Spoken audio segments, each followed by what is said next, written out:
Here's a nature sanctuary.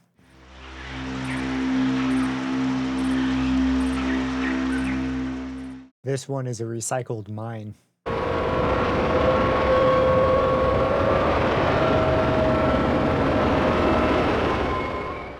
Here's an abandoned station.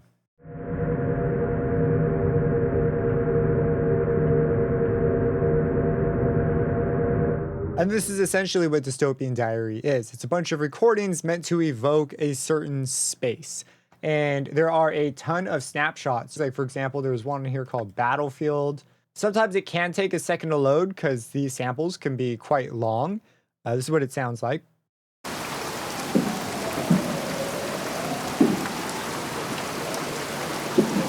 And they just immediately give you a vibe that you can work with. You could use this for games, movies, or you could use it as the start of a bed and atmosphere for a track if you want to go for a certain mood.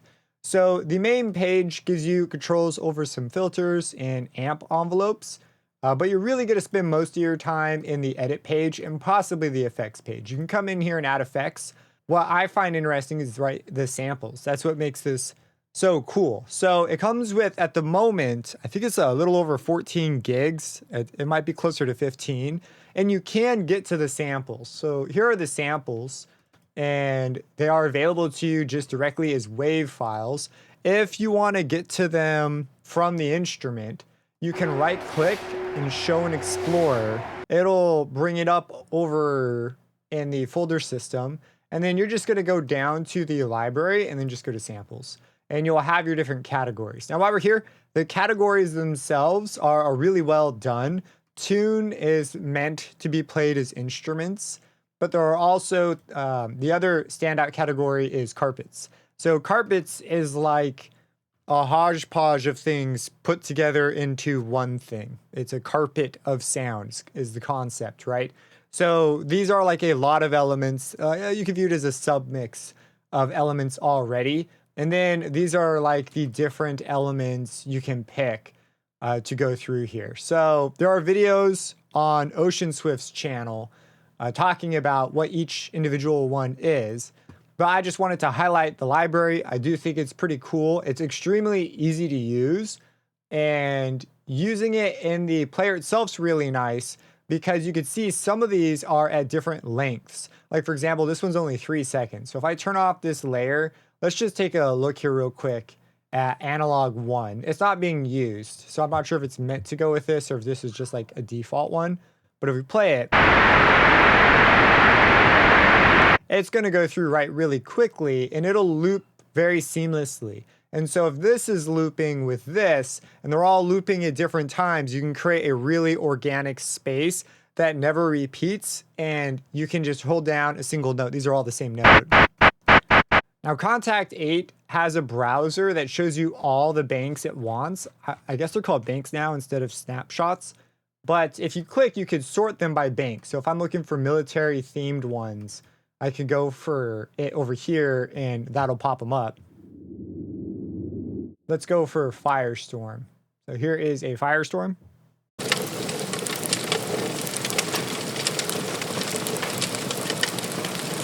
There you go.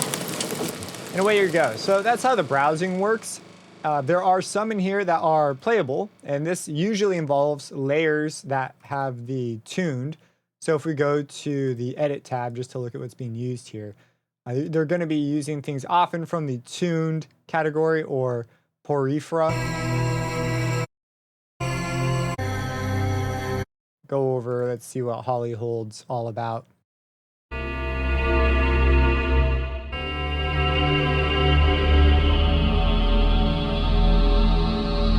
So if you're looking for more instrument style things, this might be a little easier to work with for music if you want some tuned pads that are extremely organic focused.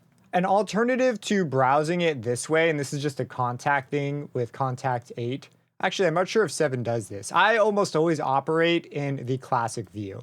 And in the classic view, the snapshots are over here and they just pop up like this. And I like how it's more immediate and just shows you kind of what you want. So I tend to be in this view because then I could see my libraries and I don't know. I just kind of like this way of working. The main UI does have an animation, which is kind of cool. This light gets brighter and it just changes colors a bit. So it's like, ooh, fancy, right? So let's come into here and look at adding a layer. So let's say that I turn this layer off and this layer off, and let's say that I go for carpets and we choose a layer, maybe all chat, and let's just hear what this has.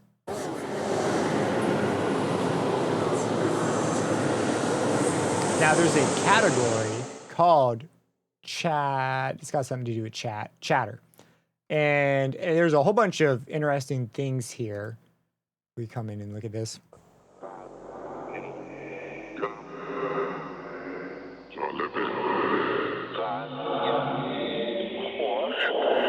So for clean. Now we have effects on right now. Let's go ahead and turn off the ghostly effects.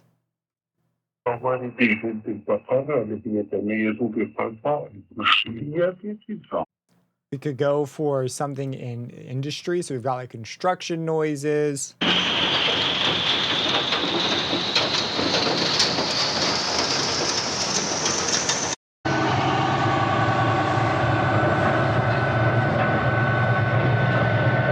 Twilight. This has like just sort of, I guess, scary-esque sounds. Combine this with the effects, you can get a lot of things going real quick. So say I want to create some sort of, I don't know, spooky thing. I could go for another Twilight layer, and this time I pick, I don't know, number 16. And we'll see what happens when it loops.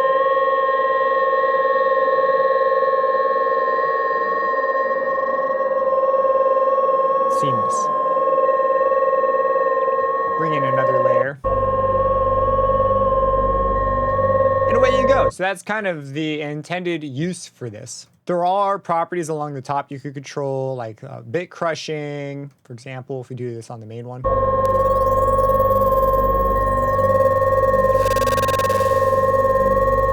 So you could have fun with those sorts of things. There's LFOs for volume and pitch and all kinds of stuff.